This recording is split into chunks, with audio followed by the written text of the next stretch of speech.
So, who am I to talk about how we raise children? As many of you know, I regularly appear on the radio, on television, talking about parenting and how we're raising children in the 21st century. So, what about me? How have I been as a parent? Well, of course, far from perfect. I began as a parent living in Germany. I was married to somebody in the army and I was very isolated.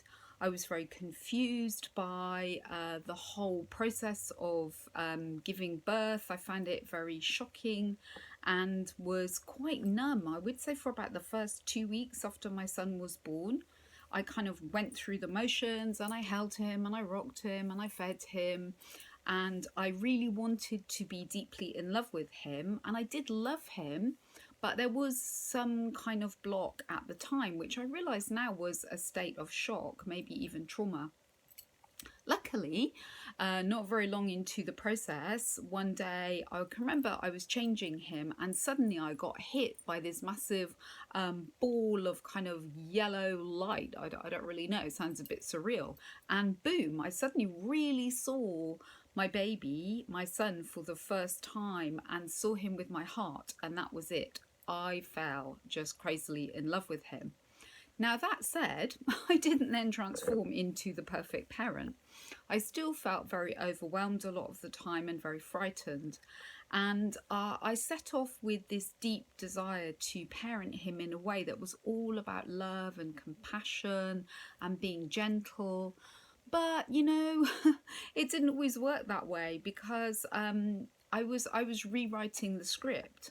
I was raised by two deeply loving parents who, in the time that I was raised, used a lot of smacking and sending us to our bedrooms and telling us off. So that was kind of my roadmap.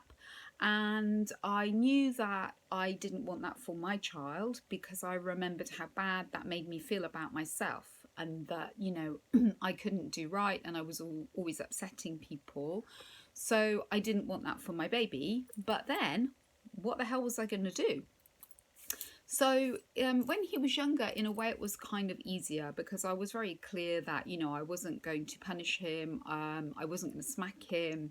But as he got older, I realized that, wow, this behavior is very difficult. And I felt like something had to replace the not smacking or punishing in some other way. So eventually I happened upon Supernanny, which many of you may know is very rewards, consequence, and praise focused. So I kind of did a version of that. And by then I was a single parent. I was back living in the UK. And for a time, my son and I were sharing my brother's home because we didn't have anywhere to live. And he and his beautiful wife took me, my boy, and two crazy dogs in. So I was very stressed and I was really wanted my son to behave well. I had reward charts. In fact, we laugh still about the famous Spider-Man compact reward chart because I was trying to get him to sleep through the night, and he was about 5 or 6 at this time, and he was still struggling to sleep through the night, bearing in mind that he'd lost his home, been separated from his dad, and had had a really stressful childhood on and off anyway because of the circumstances. And I just didn't know what I know now about why that would make being asleep and staying in his own bed really scary for him. So good old Supernanny, I made a reward chart, and eventually, poor little Scrap, he earned his Spider-Man compact, but it just did not fit with who we were.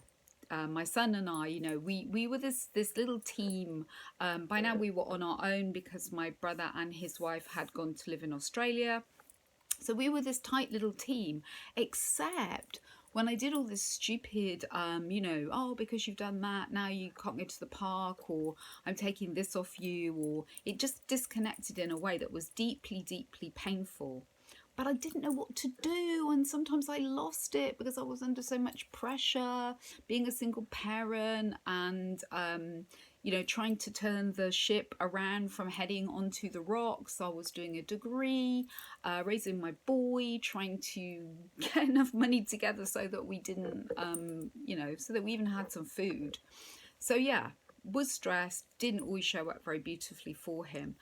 But I think the thing that saved us, well, two things. One was it only felt right when we were connected, when I was addressing behavior that I was concerned about in a fun way or in a compassionate way, and really teaching him but working with him.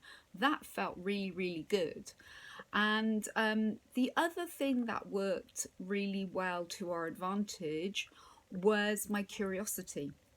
So I just wouldn't settle for the fact that the only options there seemed to be for raising children were smack them, shout at them, take stuff off them, shame them, make their life miserable basically, or reward them, praise them, oh, you're so good, blah, blah, blah. I just didn't really like any of those. So it was my curiosity that kept moving me forward to work out new ways. So I'll talk some more in the next video about the next phase when he was going into becoming a teenager and how that all panned out. And I hope that's really helpful for you to know that definitely not perfect. But what I bring to you are the benefits of all my mistakes and my huge curiosity to understand more about the brain, the body, how that all worked, and actually what really is going on behind a child's behaviour. So speak soon and take care in the meantime and keep well.